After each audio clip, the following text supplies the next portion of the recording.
اشہدو ان لا الہ الا اللہ وحدہ لا شریک لہ واشہد ان محمدا عبدہ ورسولہ اما بعد فاعوذ باللہ من الشیطان الرجیم بسم اللہ الرحمن الرحیم الحمد للہ رب العالمین الرحمن الرحیم مالک یوم الدین ایاک نعبد و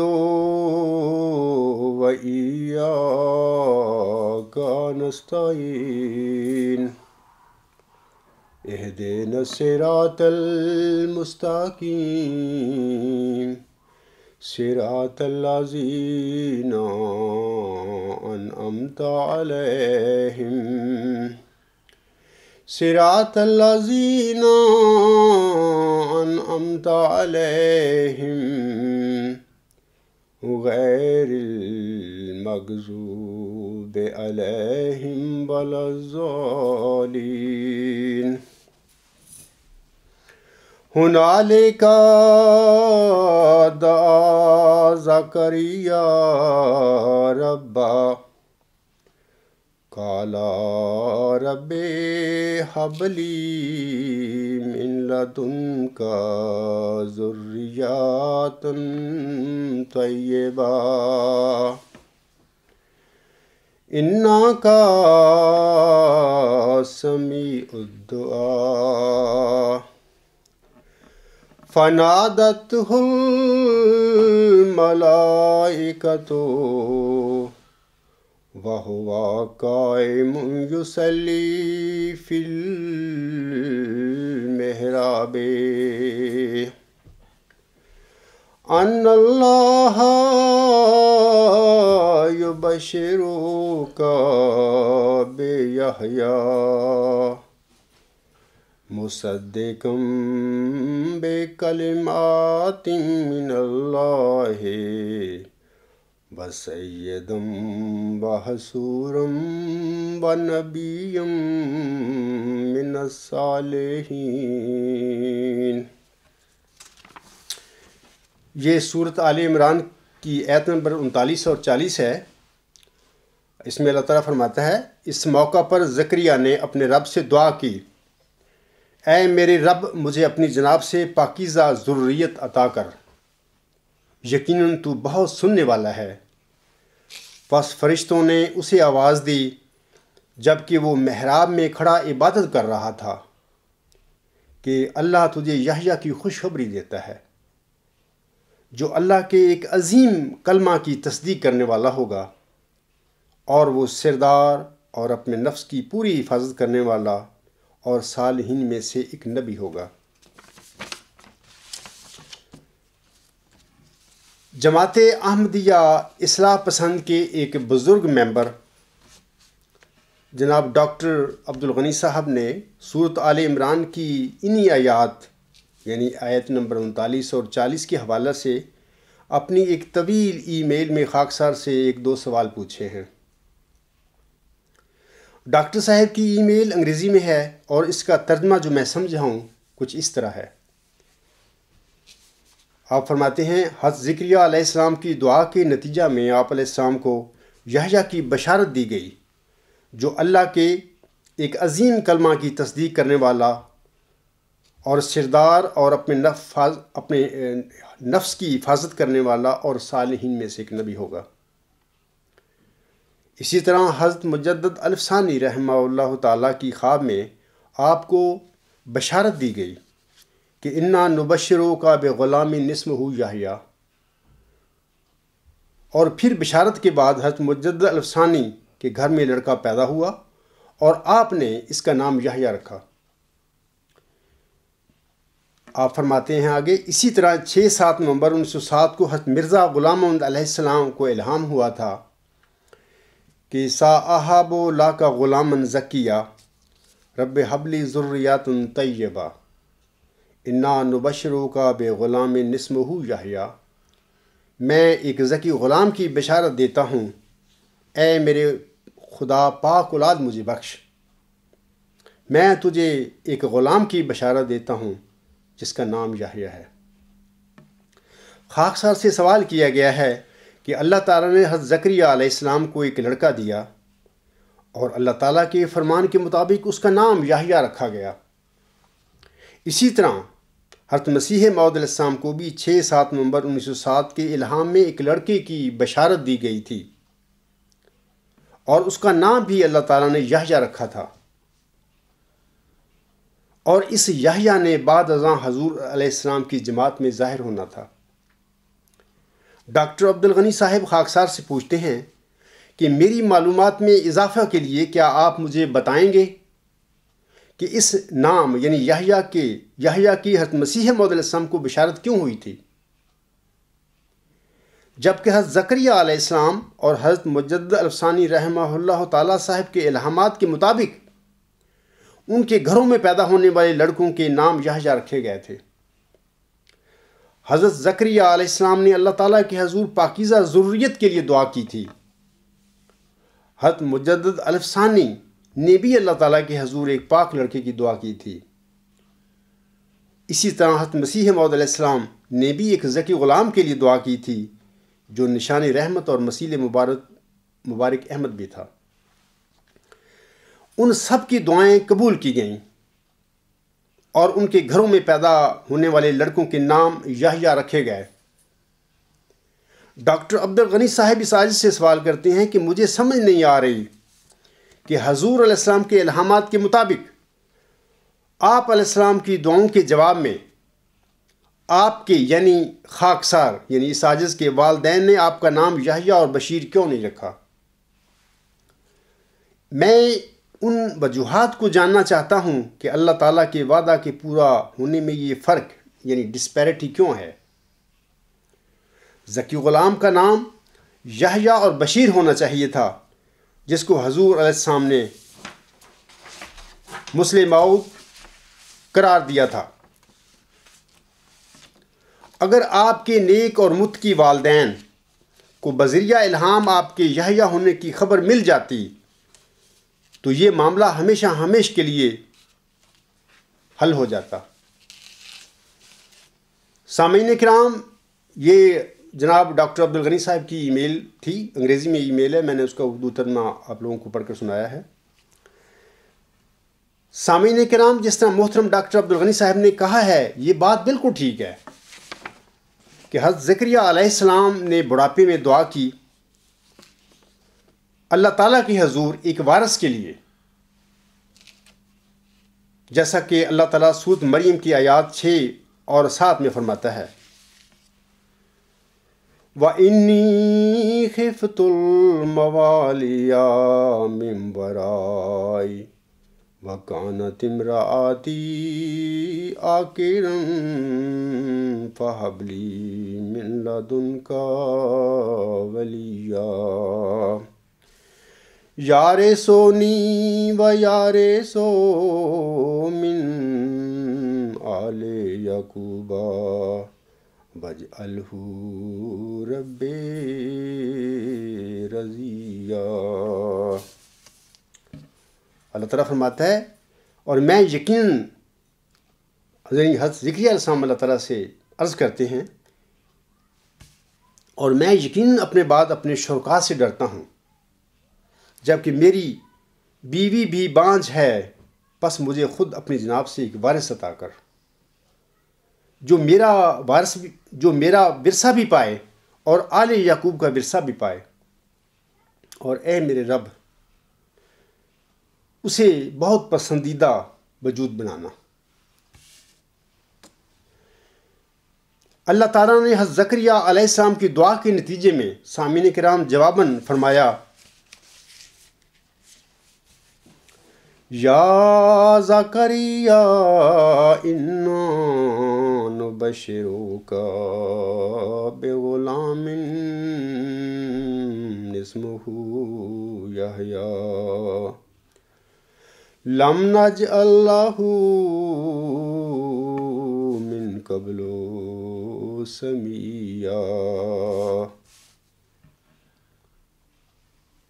اے زکریا، یقیناً ہم تجھے ایک عظیم بیٹے کی بشارت دیتے ہیں جس کا نام یحییٰ ہوگا۔ ہم نے اس کا پہلے کوئی ہم نام نہیں بنایا۔ اگرچہ آپ علیہ السلام انتہائی عمر کی حد کو پہنچ چکے تھے، یعنی حضرت زکریا علیہ السلام، اور آپ کی زوجہ محترمہ بھی بانجھ تھیں، جیسا کہ حضرت زکریا علیہ السلام عرض کرتے ہیں، قَالَ رَبِّ أَنَّىٰ يَكُونُ لِي غُلَامٌ وَكَانَتِ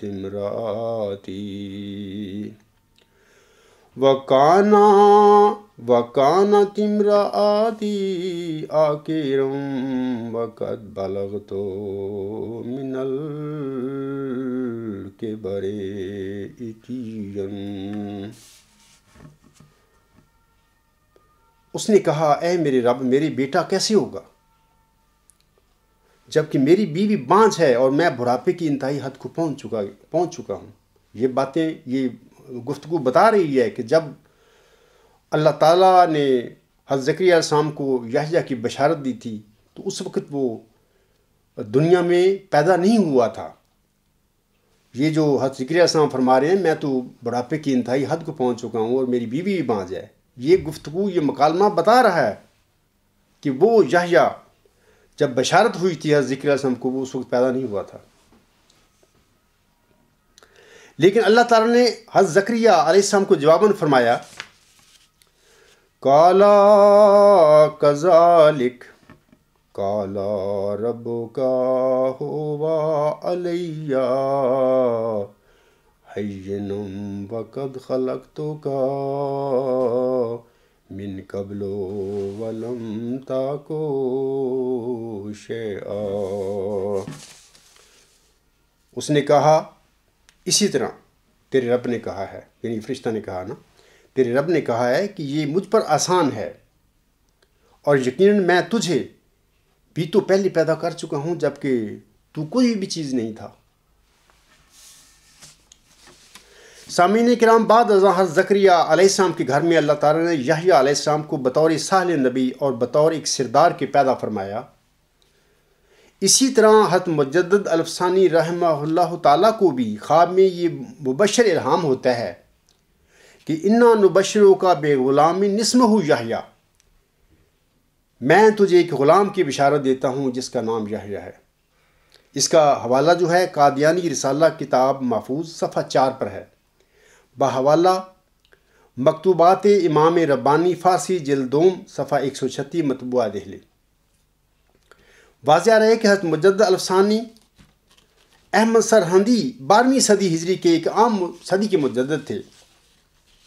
آپ کو اللہ تعالیٰ نے الہاماً فرمایا تھا کہ انا نبشروک بغلام اسمہ یحییٰ، میں تجھے ایک غلام کی بشارت دیتا ہوں جس کا نام یحییٰ ہے۔ سامعین کرام، بشارت کے وقت یہ یحییٰ دنیا میں موجود نہیں تھا، بلکہ بشارت کے بعد حضرت مجدد الفسانی رحمہ اللہ تعالیٰ کے ہاں وہ بطور جسمانی لڑکا پیدا ہوا، اور آپ نے اس لڑکے کا نام یحییٰ رکھا تھا۔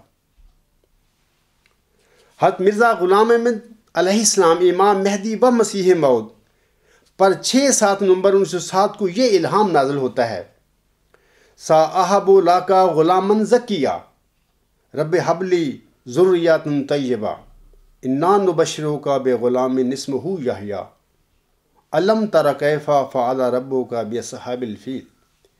آمدن عید مبارک بادت، عید تو ہے چاہے کرو یا نہ کرو، تذکرہ صفحہ 626۔ میں ایک ذکی غلام کی بشارت دیتا ہوں، اے میرے خدا پاک اولاد مجھے بخش، میں تجھے ایک غلام کی بشارت دیتا ہوں جس کا نام یحییٰ ہے۔ کیا تو نے نہیں دیکھا کہ تیرے رب نے اصحاب فیل کے ساتھ کیا کیا؟ عید کا آنا تیرے لیے مبارک ہو، عید تو ہے چاہے کرو یا نہ کرو۔ سامعین کرام، ایک اسرائیلی نبی حضرت زکریہ علیہ السلام اور 12ویں صدی ہجری کے ایک عام مجدد صدی حضرت مجدد الفسانی، دونوں کو یحییٰ غلاموں کی بشارتیں ہوتی ہیں۔ بشارت کے وقت یہ غلام ان کے گھروں میں موجود نہیں تھے۔ بعد ازاں یہ غلام ان کے گھروں میں پیدا ہوتے ہیں اور دونوں کے نام یحییٰ رکھے جاتے ہیں۔ ایک اسرائیلی نبی حضرت زکریہ علیہ السلام اور ایک 12ویں صدی ہجری کے ایک عام مجدد صدی کے بالمقابل حضرت مرزا غلام علیہ السلام امام مہدی و مسیح موعود ہونے کے علاوہ مجدد الف آخر اور ایک امتی نبی اللہ بھی تھے۔ اللہ تعالیٰ نے آپ علیہ السلام کو مخاطب کر کے فرمایا تھا، جری اللہ فی حل الانبیاء، خدا کا پہلوان نبیوں کے لباس میں، یا جری اللہ فی حل المرسلین، خدا کا پہلوان رسولوں کے لباس میں۔ ان الہامات کے مضمون کو آپ علیہ السلام نے اپنے مضمون میں اس طرح بیان فرمایا ہے، میں کبھی آدم، کبھی موسیٰ، کبھی یعقوب ہوں، نیز ابراہیم ہوں، نسلیں ہیں میری بے شمار۔ حضرت امام مہدی و مسیح موعود علیہ السلام ایک مجدد الف آخر، ایک امتی نبی اللہ بلکہ خدا کا پہلوان نبیوں کے لباس میں کو بھی 6-7 نومبر 1907 کو یہ بشارت ہوتی ہے کہ انا نبشرک بے غلام اسمہ یحییٰ، میں تجھے ایک غلام کی بشارت دیتا ہوں جس کا نام یحییٰ ہے۔ اب سوال پیدا ہوتا ہے، حضرت امام مہدی و مسیح موعود علیہ السلام کے گھر میں یہ مبشر یحییٰ غلام پیدا ہوا تھا؟ میں جواباً عرض کرتا ہوں کہ یہ مبشر یحییٰ غلام حضور صلی اللہ علیہ وسلم کے گھر میں پیدا نہیں ہوا تھا۔ میں قادیانی خلیفے اور قادیانی مولویوں سے پوچھتا ہوں کہ جب ایک اسرائیلی نبی حضرت زکریہ علیہ السلام کے گھر میں بشارت کے بعد یحییٰ غلام بطور لڑکا پیدا ہو گیا، اسی طرح امت محمدیہ میں بشارت کے بعد ایک عام صدی کے مجدد حضرت مجدد الف ثانی کے گھر میں بھی یحییٰ غلام بطور لڑکا پیدا ہو گیا، تو پھر وسیلے مصطفیٰ حضرت امام مہدی و مسیح موعود علیہ السلام مجدد الف آخر اور ایک امتی نبی اللہ بلکہ جری اللہ فی حل الانبیاء کے گھر میں بشارت کے بعد یہ یحییٰ غلام کیوں پیدا نہ ہوا؟ میں اس سوال کے ضمن میں جواباً عرض کرتا ہوں کہ تمہارے پاس یعنی قادیانی خلیفے اور قادیانی مولویوں کے پاس میرے اس سوال کا کوئی جواب نہیں ہے، اور نہ ہی تم مخالفوں کو اس سوال کا جواب دے سکتے ہو، کیونکہ تم صراط مستقیم سے بھٹک کر گمراہ ہو چکے ہو۔ جناب ڈاکٹر عبدالغنی صاحب کے سوالوں کے جواب دینے سے پہلے میں یہ بتانا چاہتا ہوں کہ حضرت امام مہدی و مسیح موعود علیہ السلام کو جس یحییٰ غلام کی بشارت دی گئی تھی، اس یحییٰ غلام کی بشارت آپ علیہ السلام کو بطور جسمانی لڑکا نہیں دی گئی تھی۔ یاد رکھیں کہ یہ یحییٰ غلام کی بشارت دراصل موعود ذکی غلام کی ہی بشارت ہے۔ اللہ تعالیٰ نے موعود ذکی غلام مسیح الزمان کو جس طرح یوسف قرار دیا ہے، اسی طرح اسے یحییٰ بھی قرار دیا ہے، اور اللہ تعالیٰ نے حضرت امام مہدی و مسیح موعود علیہ السلام کو یہ موعود ذکی غلام اور یہ موعود یحییٰ بطور جسمانی لڑکا نہیں بلکہ بطور روحانی فرزند کے دینا تھا۔ یہ موعود ذکی غلام اور یہ موعود یحییٰ اسی طرح حضور السلام کا روحانی فرزند ہے جس طرح آپ علیہ السلام اپنے آقا حضرت محمد مصطفیٰ صلی اللہ علیہ وآلہ وسلم کے روحانی فرزند تھے۔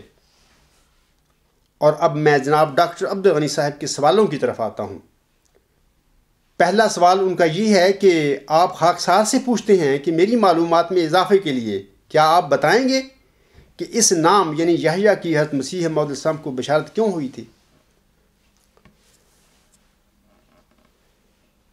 ڈاکٹر عبدالغنی صاحب کے سوال کے سلسلہ میں خاکسار جواباً گزارش کرتا ہے، نمبر 1 یاد رکھیں، جس یحییٰ کی حضرت امام مہدی و مسیح موعود علیہ السلام کو بشارت دی گئی تھی وہ موعود ذکی غلام کے علاوہ کوئی اور غلام نہیں تھا۔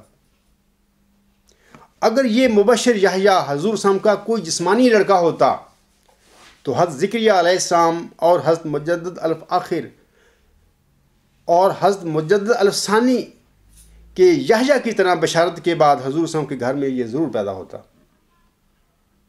اور آپ علیہ السلام اس کا نام یحییٰ ضرور رکھتے۔ لیکن ہم جانتے ہیں کہ حضور صلی اللہ علیہ وسلم کے گھر میں صاحبزادہ حضرت مبارک احمد کی پیدائش یعنی 14 جون 1899 کے بعد کوئی لڑکا پیدا نہیں ہوا تھا۔ واضح رہے کہ جیسا کہ میں پہلے بھی بتا چکا ہوں کہ یحییٰ مؤ ذکی غلام کا ہی ایک صفاتی نام ہے۔ دوسری بات، یحییٰ کے لغوی معنی ہے زندہ رہنے والا۔ اللہ تعالیٰ نے محمدی مریم حضرت مرزا غلام علیہ السلام کو جس نشان رحمت کی بشارت بخشی تھی، جیسا کہ بزرگ و برتر رب اپنی پاک وحی میں فرماتا ہے، میں تجھے ایک رحمت کا نشان دیتا ہوں اسی کے موافق جو تو نے مجھ سے مانگا۔ سو میں نے تیری تضرعات کو سنا اور تیری دعاؤں کو اپنی رحمت سے بپایا قبولیت جگا دی، اور تیرے سفر کو جو ہوشیارپور اور لدھیانہ کا سفر ہے تیرے لیے مبارک کر دیا۔ سو قدرت اور رحمت اور قربت کا نشان تجھے دیا جاتا ہے، فضل اور احسان کا نشان تجھے عطا ہوتا ہے، اور فتح اور ظفر کی کلید تجھے ملتی ہے۔ آگے اللہ تعالیٰ فرماتا ہے، سو تجھے بشارت ہو کہ ایک وجیح اور پاک لڑکا تجھے دیا جائے گا، ایک ذکی غلام تجھے ملے گا۔ یہی مؤ ذکی غلام نشانی رحمت ہے، یہی محمدی مریم کا مسلم مؤ ہے۔ آپ لوگ اس بات کی تصدیق کے لیے سورت مریم کی آیات نمبر 17 تا 22 کا مطالعہ کرنا تو آپ کو پتہ لگ جائے گا کہ یہی نشان رحمت اور یہی ذکی غلام تھا اور یہی مسلم مؤ تھا۔ تیسری بات یاد رکھیں کہ اللہ تعالیٰ نے اپنے الہامی کلام میں اس مؤ ذکی غلام کو نمبر 1 حسین غلام، نمبر 2 حلیم غلام۔ حلیم غلام کے سلسلے میں عرض کرتا ہوں کہ سورت صفات کی آیات نمبر 100 تا 102 میں یہ جو بشارت حلیم کی ہے، حضرت ابراہیم علیہ السلام کو اللہ تعالیٰ نے حضرت اسماعیل علیہ السلام کے لیے بخشی تھی۔ نمبر 4 فخر الرسول، نمبر 5 قمر الانبیاء، نمبر 6 مسیح عیسیٰ ابن مریم، نمبر 7 یوسف، نمبر 8 یحییٰ۔ یہ سارے صفاتی نام میں گنوا رہا ہوں اس مؤ ذکی غلام کے، اس مؤ یحییٰ کے۔ نمبر 9 سخت ذہین و فہیم اور علوم ظاہری و باطنی سے پر کیا جانے والا۔ سخت ذہین و فہیم اور علوم ظاہری و باطنی سے پر کیا جانے والا کے سلسلے میں کچھ عرض کرنا چاہتا ہوں۔ اللہ تعالیٰ نے ذکی غلام کو سخت ذہین و فہیم اور علوم ظاہری و باطنی سے پر کیا جانے والا فرما کر اسے علیم یعنی علم والا قرار دیا ہے۔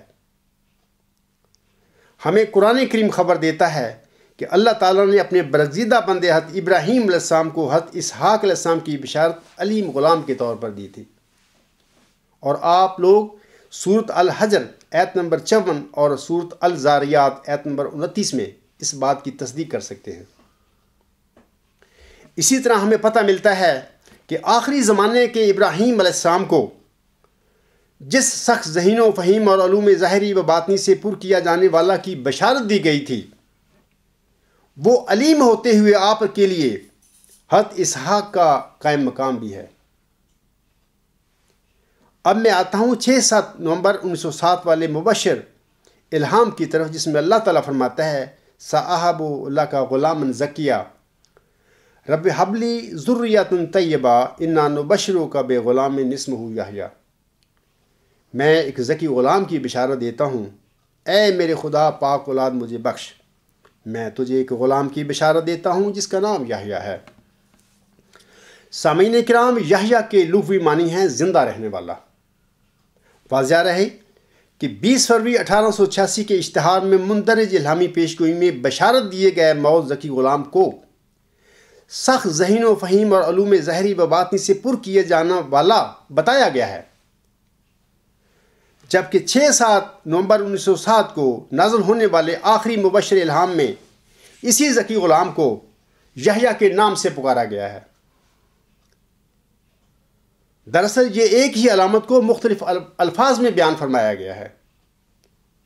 سخت ذہین و فہیم ہونا اور علوم ظاہری و باطنی سے پر کیے جانے کے الفاظ دراصل لفظ یحییٰ کے قائم مقام ہیں، کیونکہ جو شخص علم کو زندہ رکھتا ہے یا زندہ کرتا ہے، علم اسے زندہ رکھتا ہے یا زندہ کر دیتا ہے۔ علم کو زندہ کرنے والا خود زندہ ہو جاتا ہے، اور لفظ یحییٰ کے یہی معنی ہیں کہ ہمیشہ زندہ رہنے والا۔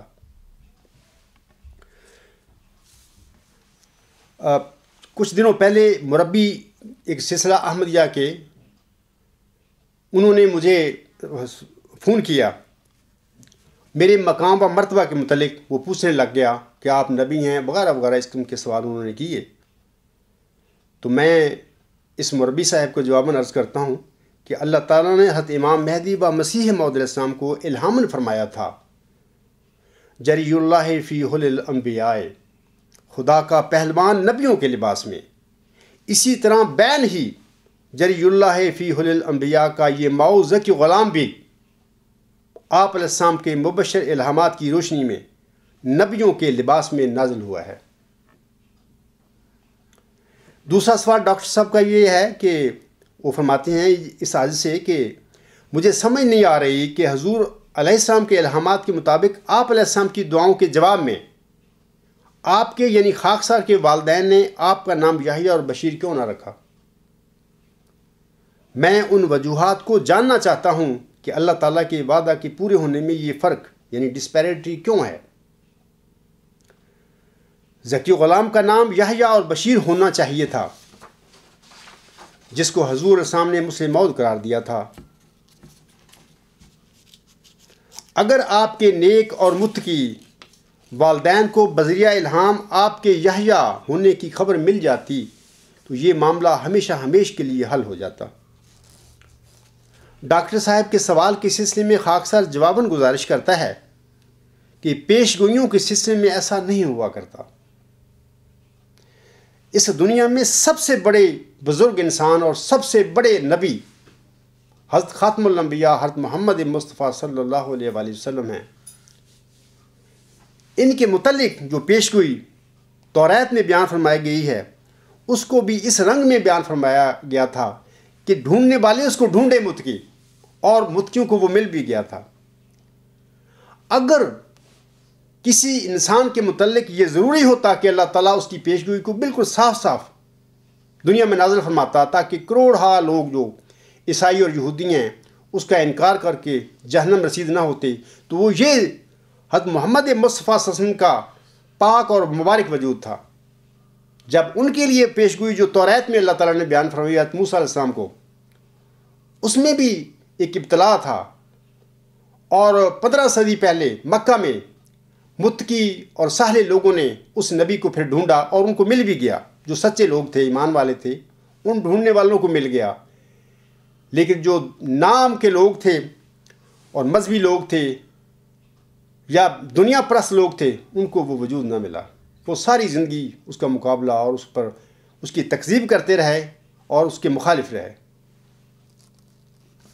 حضرت امام مہدی و مسیح موعود علیہ السلام کو جس یحییٰ غلام کی بشارت دی گئی تھی، اس یحییٰ غلام نے صرف نام کی حد تک یحییٰ نہیں ہونا تھا، بلکہ اس غلام نے لفظ یحییٰ کے حقیقی مفہوم اور معانی کے مطابق یحییٰ بننا تھا اور اسے یحییٰ بنایا جانا تھا۔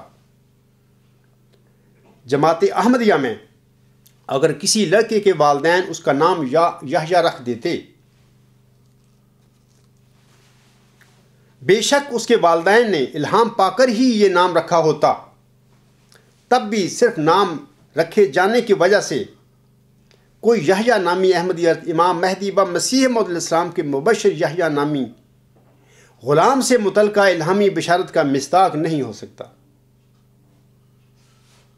جب تک اللہ تعالیٰ بذات خود کسی کو یحییٰ نہ بنائے۔ بطور تفاول والدین تو اپنے بچوں کے محمد، احمد، موسیٰ، عیسیٰ اور یحییٰ نام رکھتے ہیں، اور وہ ایسا اس لیے کرتے ہیں کہ ان کے بچوں میں ان نیک اور پاک بزرگوں کی صفات پیدا ہو جائیں۔ لیکن یاد رکھیں کہ کوئی محمد بن نہیں سکتا جب تک خدا خود کسی کو محمد نہ بنائے. اسی طرح کوئی احمد نہیں بن سکتا جب تک خود خدا کسی کو احمد نہ بنائے. اسی طرح موسیٰ، عیسیٰ اور یحییٰ کوئی نہیں بن سکتا جب تک خود خدا کسی کو موسیٰ، عیسیٰ اور یحییٰ نہ بنا دے. اگر میرے والدین میرا نام یحییٰ اور بشیر رکھ بھی دیتے تو جب تک اللہ تعالیٰ خود مجھے یحییٰ اور بشیر نہ بناتا تو میں اپنے والدین کے بشیر اور یحییٰ نام رکھے جانے کی وجہ سے کس طرح ماؤ یحییٰ بن سکتا تھا. اب میں آتا ہوں کہ خاکسار کو کس طرح یحییٰ بنایا گیا اور خاکسار کو اس کی خبر کیسے دی گئی. یہ بڑا اہم سوال ہے. ایک دعویٰ کر لینا تو ہر کوئی بندہ کہہ سکتا ہے جی میں ماؤ یحییٰ ہوں. سوال یہ ہے کہ دعوے دار کو اللہ تعالیٰ نے کس طرح یحییٰ بنایا اور اس مدعی کو کس طرح پتہ چلا کہ تو یحییٰ ہے وہ موعود.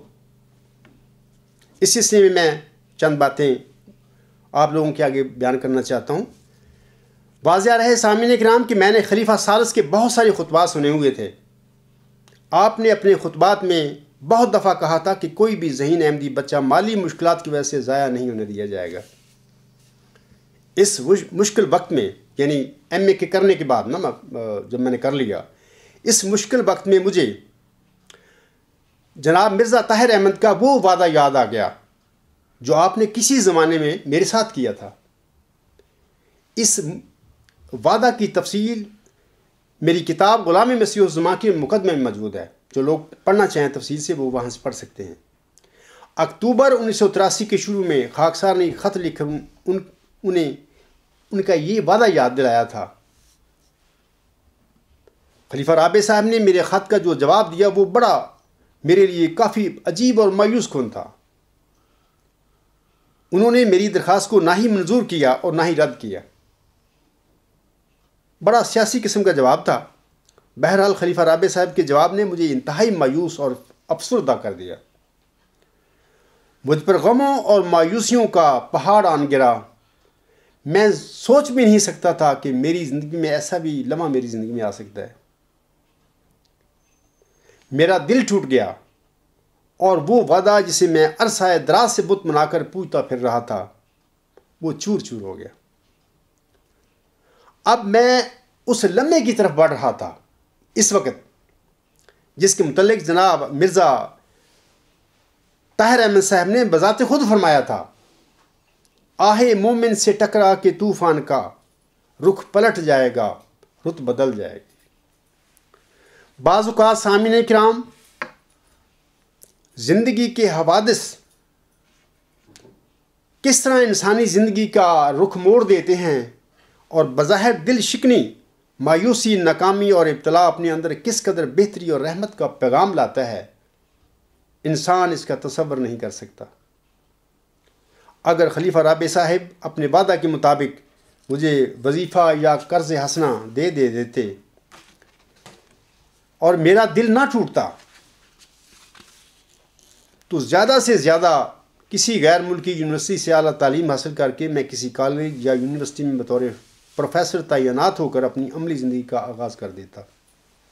اب میں سوچتا ہوں کہ قدرت نے میری مدد کی درخواست کے استرداد کو میرے لیے رحمت کا موجب بنا دیا.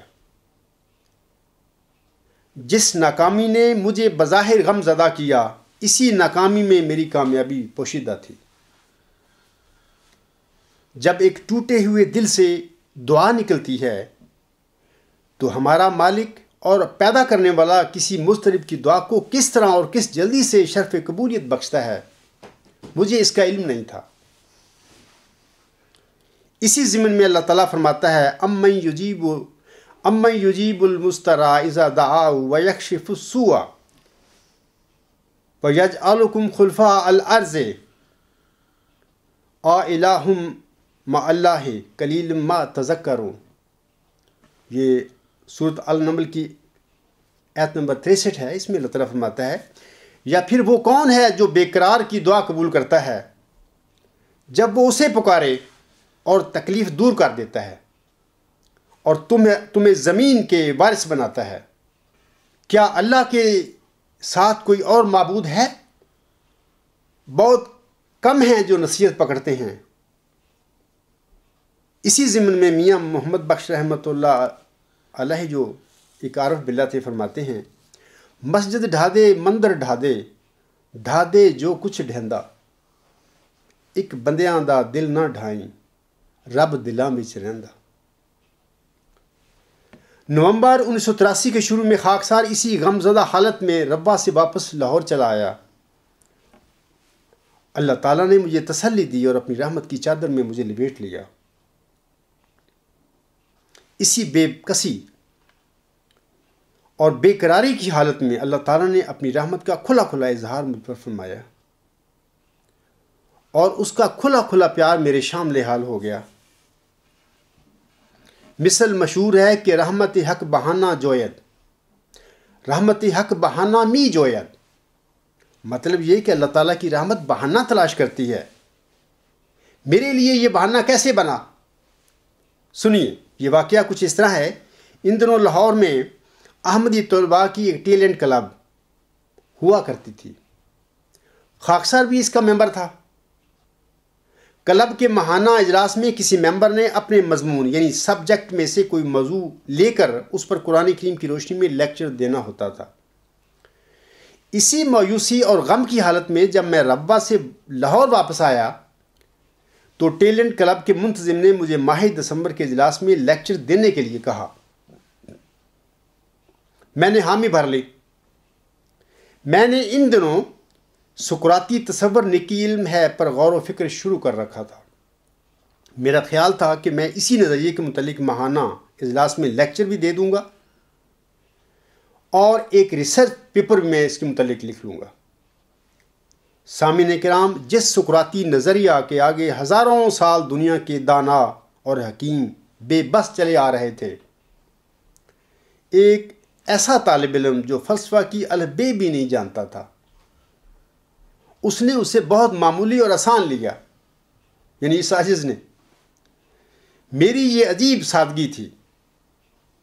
سامعین کرام، بظاہر یہ سقراطی نظریہ ورچوئس نالج بہت سادہ اور آسان لگتا ہے، لیکن جب میں نے اس کے متعلق غور و فکر شروع کیا تو یہ ایک انتہائی مشکل معمہ ثابت ہوا۔ اس نظریہ میں علم کو نیکی کے ساتھ تشبیہ دے کر علم کی ماہیت کو سمجھنے کی طرف رہنمائی فرمائی گئی ہے۔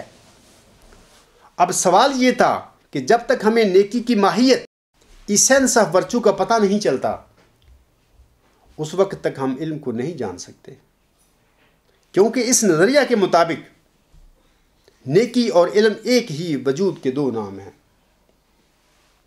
اب میری مشکل یہ تھی کہ نیکی کی ماہیت کو سمجھنے کے لیے میں نے 2 یا 3 ہفتے تک بڑی محنت کی اور اپنی ذہنی صلاحیتوں کا انتہائی حد تک استعمال کیا، لیکن نتیجہ صفر تھا۔ اس وقت مجھے شرمندگی محسوس ہوئی کہ اگرچہ میں نے ایم اے کیا ہے اور میں طالب علمی کے زمانے میں ایک بہترین طالب علم رہا ہوں، لیکن مجھے یہ تک پتہ نہیں ہے کہ علم کیا ہے۔ اسی سوچ بچار میں 10 دسمبر کے قریب جمعہ کا ایک مبارک دن آ گیا۔ نماز جمعہ پڑھنے کے بعد اپنے کمرے میں آ کر میں نے پھر نیکی کی ماہیت کے متعلق غور و فکر شروع کر دیا۔ سامعین کرام، اس وقت میں جسمانی اور ذہنی طور پر کافی تھک چکا تھا۔ میں خیال کرنے لگا کہ نیکی کی ماہیت کو جاننا میری بس کی بات نہیں۔ اس وقت میرے دل میں تحریک ہوئی کہ کیوں نہ اس سوال کا جواب علیم و خبیر ہستی سے پوچھا جائے۔ میں یقین رکھتا ہوں کہ یہ تحریک جو تھی الہامی تھی۔ مجھے کہا گیا تھا۔ میں چارپائی پر بیٹھے بیٹھے ہی قبلہ رخ کی طرف منہ کر کے اللہ تعالیٰ کے حضور سجدہ ریز ہو گیا۔ حصول علم کے لیے اللہ تعالیٰ نے چند دعائیں حضرت امام مہدی و مسیح موعود السلام کو الہام فرمائی ہوئی تھی۔ میں نے یہ الہامی دعائیں زبانی یاد کی ہوئی تھیں، کیونکہ میں طالب علم کے زمانے میں علم سے متعلقہ دعاؤں کو بھی پڑھا کرتا تھا، جس طرح دوسرے احمدی طالب علم پڑھتے ہیں، میں بھی پڑھا کرتا تھا۔ اور میں نے سجدہ میں اس وقت ان الہامی دعاؤں کو پڑھنا شروع کر دیا۔ یہ الہامی دعائیں درج ذیل ہیں، یعنی میں ان کو پڑھ کر اب آپ لوگوں کے آگے سناتا ہوں۔ پہلی دعا رب زدنی علما، یہ سورۃ طٰہٰ کی آیت نمبر 115 میں بھی اس کا ذکر ملتا ہے، اور تذکرہ میں صفحہ 310 پر یہ موجود ہے۔ اس کا مطلب یہ ہے کہ اے میرے رب مجھے میرے علم میں زیادتی عطا فرما۔ دوسری دعا رب علمنی ما ہوا خیر عندک، یہ تذکرہ صفحہ 558 پر دعا ہے، الہامی دعا ہے حضور علیہ السلام کی۔ اس کی معنی یہ ہے کہ اے میرے رب مجھے وہ کچھ سکھلا جو تیرے نزدیک میرے لیے بہتر ہے۔ تیسری دعا رب ارنی انوارک الکلیات، یہ تذکرہ صفحہ 534، اے میرے رب مجھے اپنے وہ تمام انوار دکھلا جو محیط کل ہیں۔ چوتھی رب ارنی حقائق الاشیاء، تذکرہ صفحہ 613، اے میرے رب مجھے اشیاء کے حقائق دکھلا۔ اور پانچویں اے ازلی عبدی خدا مجھے زندگی کا شربت پلا، تذکرہ صفحہ 600۔ سامعین کرام، کچھ دن پہلے ایک مربی سسرا کا مجھے فون آیا تھا، اور دیگر باتوں کے علاوہ اس نے مجھے بتایا، مجھ سے سوال کیا کہ قرآنی دعا تو سجدے میں پڑھی نہیں جاتی۔ میں نے اسے جواباً کہا تھا کہ خاکسار دینی لحاظ سے ایک امی انسان تھا، اور مجھے ان باریکیوں کا کوئی علم نہیں تھا، اور نہ ہی اب ہے۔ بہرحال میں نے الہی تحریک کے نتیجہ میں یہ قرآنی اور الہامی دعائیں سجدہ میں پڑھی تھیں، اور ابھی سجدہ میں ہی تھا کہ مجھے ان دعاؤں کی قبولیت کا علم ہو گیا۔ میرا کہنے کا مطلب یہ ہے کہ میں ابھی سجدہ میں ہی تھا کہ ان دعاؤں کی قبولیت نے اپنا کام دکھانا شروع کر دیا۔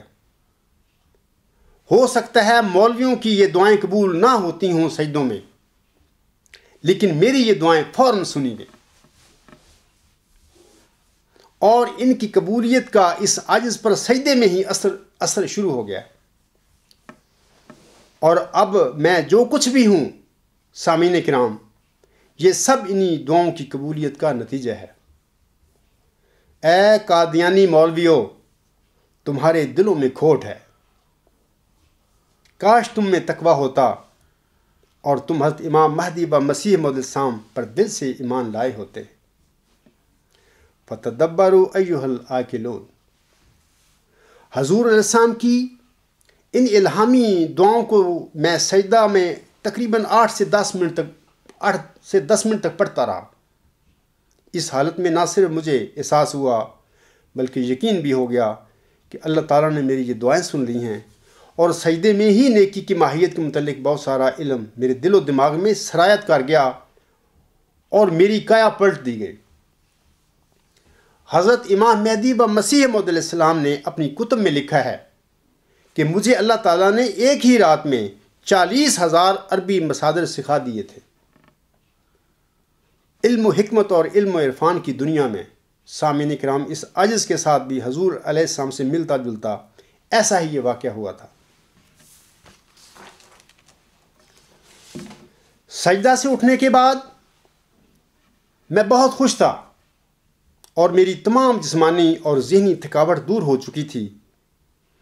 اس وقت خاکسار آپ سب کو حلفاً کہتا ہے کہ سجدہ سے اٹھنے کے بعد میں سجدہ میں جانے والا عبد الغفار نہیں تھا، بلکہ ایک نیا عبد الغفار تھا۔ لگتا ہے کہ وہ عبد الغفار ذکی ماؤ ذکی غلام مسیح الزمان میں ہی اللہ تعالیٰ نے سجدہ میں بدل دیا تھا۔ میں نہیں جانتا کہ سجدہ میں میرے ساتھ کیا ہوا، جس طرح اللہ تعالیٰ نے اپنے کلام میں فرمایا ہے، انما امرہ اذا اراد شیئا ان یقول لہ کن فیکون۔ اس کی شان یہ ہے کہ جب وہ کسی چیز کا ارادہ کرتا ہے تو اس سے فرما دیتا ہے کہ ہو جا، تو وہ ہو جاتی ہے۔ شاید کچھ ایسی ہی بات سجدہ میں میرے ساتھ بھی ہو گئی تھی۔ بہرحال اللہ تعالیٰ بہتر جانتا ہے کہ میرے ساتھ کیا ہوا۔ اسی دن شام کے وقت یا اگلے دن شام کے وقت ورچو از گاڈ کا مجھے الہام ہو گیا۔ اس کے بعد خدا کی قسم، جو ہمارا تھا وہ اب دل بھر کا سارا ہو گیا۔ آج ہم دل بھر کے اور دل بھر ہمارا ہو گیا۔ شکر للہ مل گیا ہم کو وہ لالے بے بدل، کیا ہوا گر قوم کا دل سنگ خارا ہو گیا۔ اب میں سامعین کو ان الہامی دعاؤں کی حقیقت کے متعلق کچھ بتانا چاہتا ہوں جو ان نام نہاد مولویوں کے بقول سجدہ میں پڑھی نہیں جاتی یا پڑھی نہیں جا سکتی۔ میں ان کی حقیقت کے متعلق آپ لوگوں کو بتاتا ہوں۔ پہلی دعا رب زدنی علما، تو علم میں زیادتی کے لیے ایک عمومی دعا ہے، اور یہ دعا حضرت مرزا غلام علیہ السلام سے پہلے آن حضرت صلی اللہ علیہ وآلہ وسلم پر بھی سورۃ طٰہٰ میں نازل ہو چکی ہے۔ یاد رہے کہ علم بھی دو قسم کے ہوتے ہیں، کچھ علم انسانوں کی بھلائی کا موجب بنتے ہیں اور بعض علم ایسے ہوتے ہیں جو انسانوں کو گمراہی کی طرف لے جاتے ہیں۔ ایسے ہی علموں کے متعلق حضرت بابا بلے شاہ رحمہ اللہ تعالی فرماتے ہیں، اکو الف تینوں درکار، علموں بس کریں او یار۔ دوسری دعا سامعین کرام، رب علمنی ما ہوا خیر عندک کا میں یہی التجا ہے کہ اے اللہ تعالیٰ مجھے وہی علم بخشنا جو تیرے نزدیک میرے لیے باعث خیر ہو، باعث نفع ہو، یعنی میرے لیے بھلائی کا موجب ہو۔ تیسری اور چوتھی جو دعا میں نے پڑھی تھی سجدے میں وہ تھی رب ارنی انوار الکلیات، رب ارنی حقائق الاشیاء۔ یہ دعائیں بطور خاص علم و حکمت اور عرفان باری تعالیٰ کے متعلق ہیں۔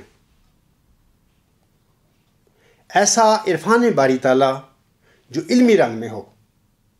اے خشک مولویوں، سقراطی نظریہ علم نیکی علم ہے کی حقیقت کا انکشاف، اور الہی اور الہامی نظریہ نیکی خدا ہے کا مجھ پر الہام ہونا، انہی الہامی دعاؤں کی قبولیت کا ثمر ہے۔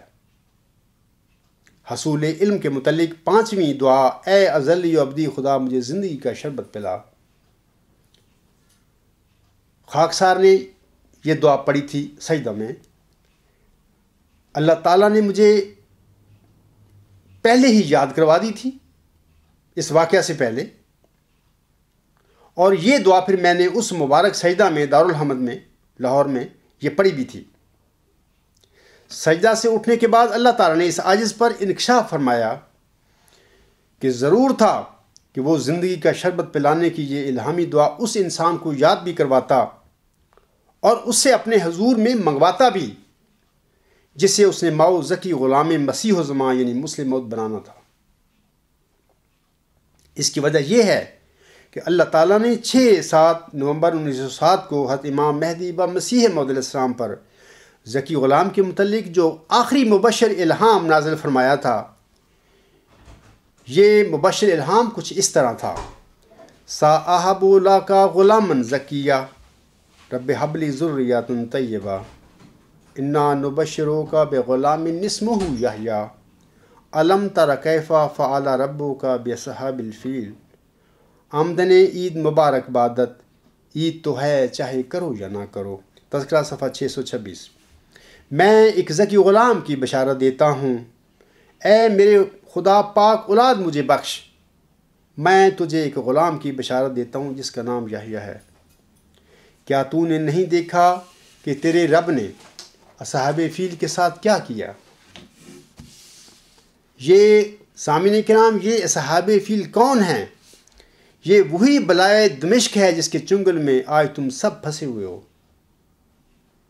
جس کا بانی مبانی جناب مرزا محمود احمد اینڈ کمپنی ہے۔ مزید تفصیل آپ کسی بھی قرآنی تفسیر یا تفسیر کبیر جلد 10 میں سورۃ الفیل کی تفسیر پڑھ کر آپ جان سکتے ہیں کہ حضور علیہ السلام کو یہ جو علم تر کیف فعل ربک باصحاب الفیل کا الہام ہوا تھا، اس الہام میں کن لوگوں کی خبر ہے، ہاتھی والے کون ہیں اور محمود کون تھا؟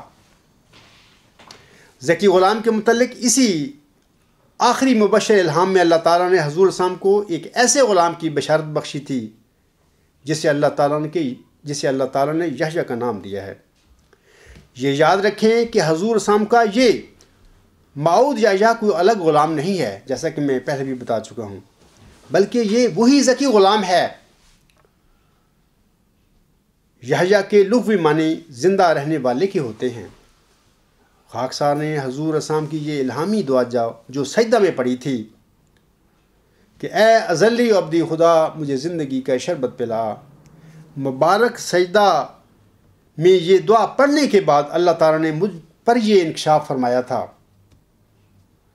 کہ اے عبد الغفار، اس دعا کا وہی مطلب ہے یا اس دعا کا یہی مطلب ہے کہ اے ازلی ابدی خدا مجھے یحییٰ بنا دے، یعنی اے ازلی و ابدی خدا مجھے زندگی کا شربت پلا، اے ازلی ابدی خدا مجھے یحییٰ بنا دے کے قائم مقام ہیں۔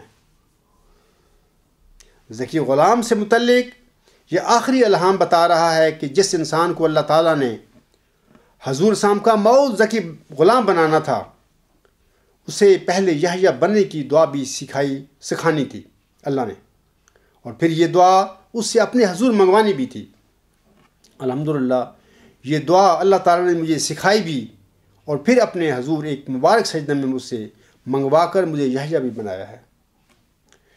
اے حق کے مخالف ذرا ہوش میں آ تو، دیکھ اپنے مکر کا اب انجام کیا ہے، کیا خوب کھلا پھول احمد کے چمن کا، دل کھول کے کس نے اسے خون دیا ہے۔ اللہ تعالیٰ نے حضرت امام مہدی و مسیح موعود علیہ السلام کو موعود ذکی غلام کے متعلق جس آخری الہام میں اسے یحییٰ فرمایا ہے، اسی الہامی بشارت میں اللہ تعالیٰ نے اپنے برگزیدہ بندے کو مخاطب کر کے فرمایا تھا کہ آمدن عید مبارک وعدت، عید تو ہے چاہے کرو یا نہ کرو، عید کا آنا تیرے لیے مبارک ہو۔ اس کا معنی یہ ہے عید کا آنا تیرے لیے مبارک ہو، عید تو ہے چاہے کرو یا نہ کرو۔ اللہ تعالیٰ نے سامعین کرام یہ الہامی الفاظ حضرت امام مہدی و مسیح موعود علیہ السلام کو مخاطب کر کے فرمائے تھے، لیکن اللہ تعالیٰ کو علم تھا کہ میرے برگزیدہ بندے کی رحلت کے بعد اس کی جماعت کو کیا بنا دیا جانا تھا۔ اے میرے احمدی بہنوں، بھائیوں اور بزرگوں، امر واقعہ یہ ہے کہ ان الفاظ میں تم سب مخاطب ہو۔ آمدن عید مبارک وعدت، عید تو ہے چاہے کرو یا نہ کرو۔ ان الہامی الفاظ میں تم سب مخاطب ہو، وہ موعود ذکی غلام اور وہ موعود یحییٰ آج تم میں موجود ہے، اور وہ تمہیں اس ہدایت کی طرف آوازیں پر آوازیں دے رہا ہے جو اس نے اپنے رب سے پائی ہے۔ اب اس روحانی عید کا منانا یا نہ منانا تمہارے اپنے مقدر کی بات ہے۔ اللہ تعالیٰ سے دعا گو ہوں کہ وہ اس ہدایت کو تمہارے نصیب بھی کرے اور تمہیں اس روحانی عید کو منانے کی توفیق بھی بخشے، آمین۔ آخر پر خاکسار ایک عارف باللہ حضرت میاں محمد بخش رحمہ اللہ تعالیٰ کے 2 عارفانہ اشعار پر اپنا خطبہ ختم کرتا ہے۔ آپ فرماتے ہیں، ہجر تیرا جے پانی منگے تو میں کھو نینا دے گیڑاں، دل کردہ تینوں سامنے بٹھا کے میں درد پرانے چھیڑاں، سفنے وچ مینوں ماہی ملیا تے میں گل وچ پا لیاں باواں، ڈردی ماری اکھ نہ کھولاں کتے پھر بچھڑ نہ جاواں۔ سامعین کرام، سجدہ سے اٹھنے کے بعد اور اس اپنے حقیقی محبوب کا چہرہ دیکھنے کے بعد میری بھی کچھ ایسی ہی حال ہے، اور میرا بھی نہیں دل چاہتا کہ میں اپنی آنکھیں کھولوں اس دنیا کی طرف۔ وما علینا الا البلاغ وآخر دعوانا ان الحمد للہ رب العالمین۔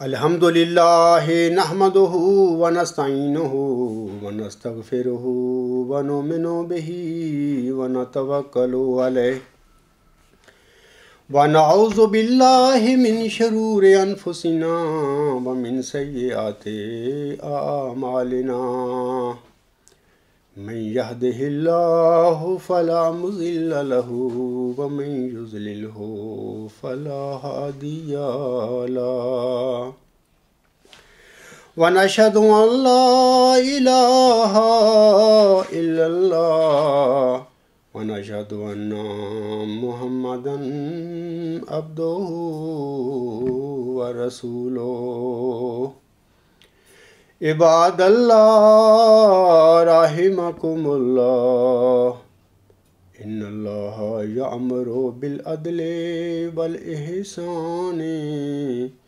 وإيتاء ذي القربى وينهى عن الفحشاء والمنكر والبغي يعظكم لعلكم تذكرون اذكروا الله يذكركم وادعوه يستجب لكم ولذكر الله أكبر